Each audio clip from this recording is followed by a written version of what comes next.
ये भक्ति की भूमि, आहा क्या कहना इस भूमि का। भाग्यनगर में विराजमान मां भगवती, आद्य शक्ति भगवती, भाग्य बदलने वाली पराम्बा। मेरे पागलो, एक बात तुम जीवन में याद रखना, कुसंग की शुद्धि सत्संग से होती। किससे होती है? बोलो बोलो बोलो बोलो, सत्संग से। और सत्संग की प्राप्ति रामचरितमानस में गोस्वामी जी ने लिखा, बिनु हरि कृपा मिले नहीं संता, बिना हरि कृपा के सत्संग नहीं मिलता। लेकिन उन्होंने कहा, बिनु सत्संग विवेक ना होई, राम कृपा बिनु सुलभ न सोई। बिना सत्संग के विवेक जागृत नहीं होगा, पर राम जी की कृपा के बिना सत्संग भी प्राप्त नहीं होगा।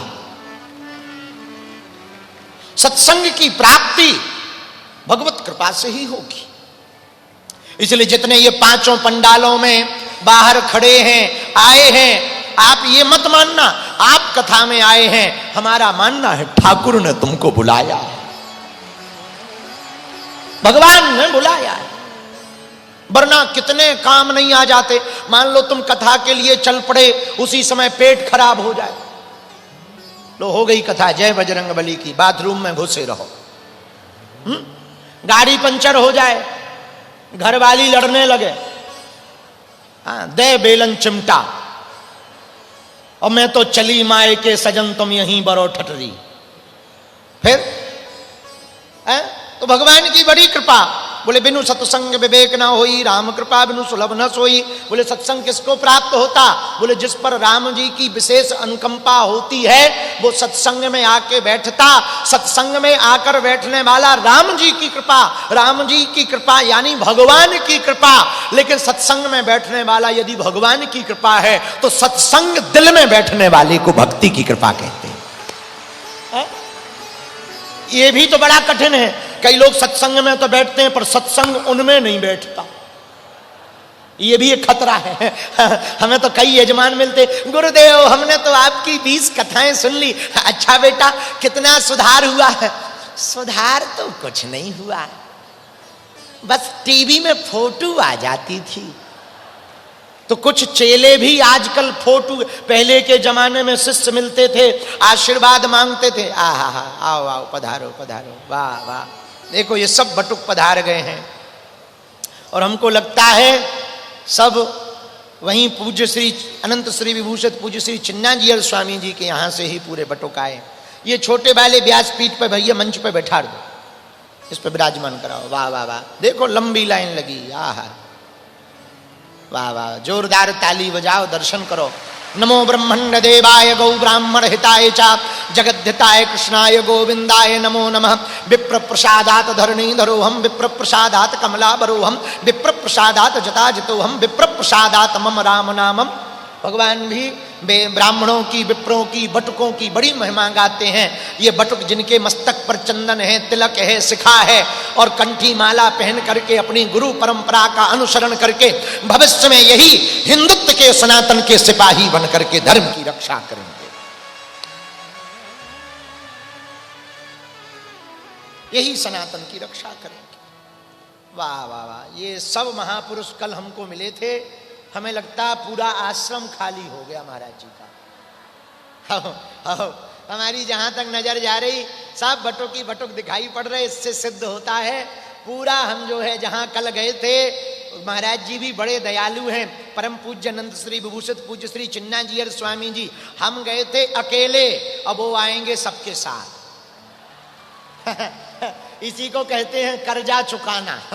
इतने बेहतर तरीके से कर्जा कोई चुका सकता है तो वो हैदराबाद वाले ही चुका सकते हैं। तेलंगाना वाले, विराजो विराजो, आसन लो।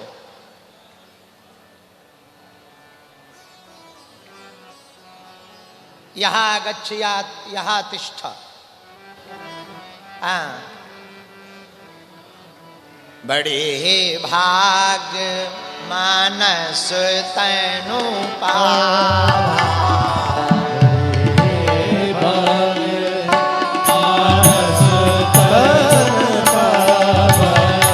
बड़े भाग मानस तैनु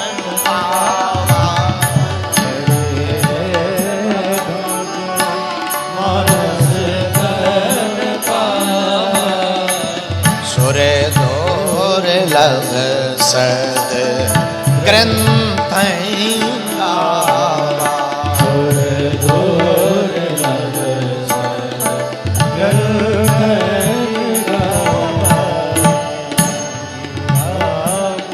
रामचरितमानस में गोस्वामी जी कहते हैं, बिनु सतो संग विवेक न होई,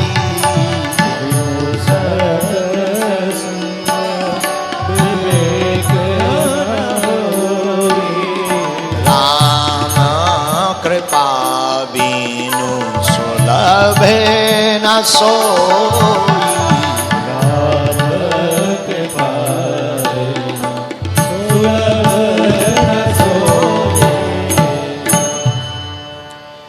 बिना सत्संग के विवेक जागृत नहीं होता। कई लोगों के पास बुद्धि तो है पर विवेक नहीं है। जैसे आपके पास कार तो हो पर चलानी ना आती, तो कार का कोई महत्व है क्या? बोलिए बोलिए बोलिए, कार का कोई महत्व है? वाहन का तब महत्व है जब वाहन आपको संचालन करना आता हो, चलाना आता हो। ऐसे ही जीवन तो बहुत लोगों को प्राप्त हो जाता, जीवन जीना कैसे चाहिए ये सत्संग सिखाता है। जीवन जीने की कला को सत्संग सिखाता है। तो देखो, एक बात हम कहें, सत्संग की बहुत महिमा है।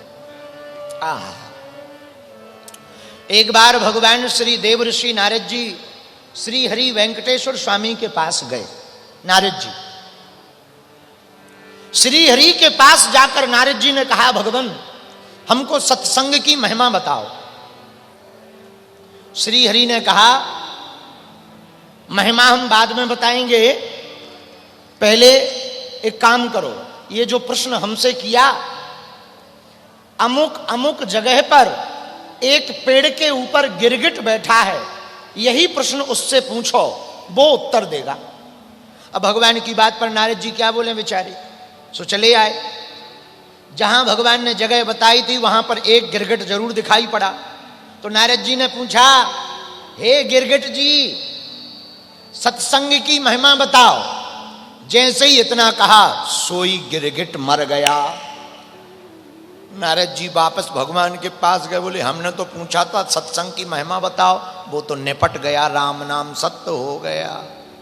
भगवान बोले कोई बात नहीं, सुनो, अब उसी जगह के बगल के वृक्ष पर जो दाहिने अंग का वृक्ष है, उसके ऊपर एक तोता सुक बैठा है, तोता, उससे जाके यही प्रश्न करो, उत्तर मिल जाएगा।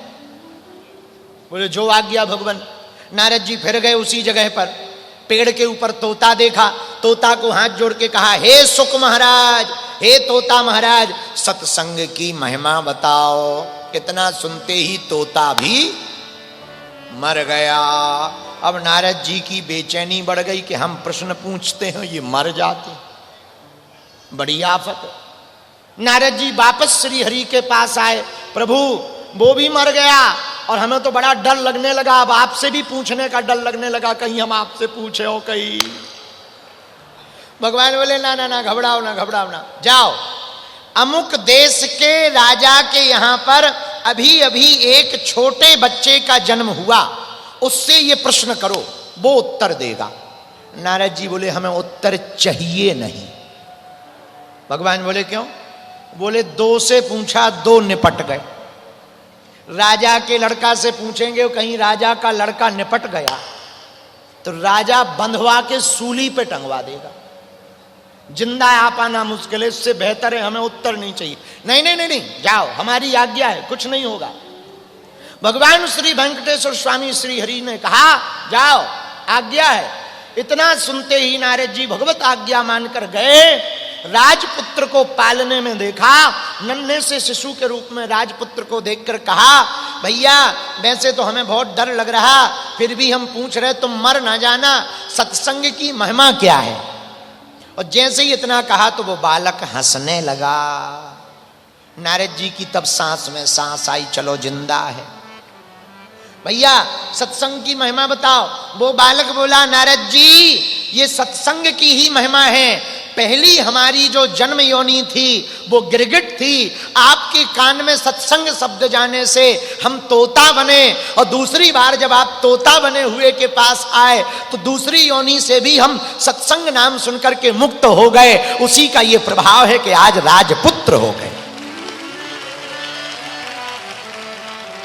ये सत्संग का प्रभाव है। सत्संग का और नाम का दोनों का प्रभाव का कोई ये भाई बहुत इफेक्ट आ रहा, समझ नहीं आ रहा हमको। यहाँ सत्संग का और नाम का प्रभाव इतना है कि कोई इसकी महिमा का वर्णन नहीं कर सकता। रामायण में लिखा है, कहो कहाँ लगी करो बड़ाई, और राम न सकहीं नाम गुण गाई।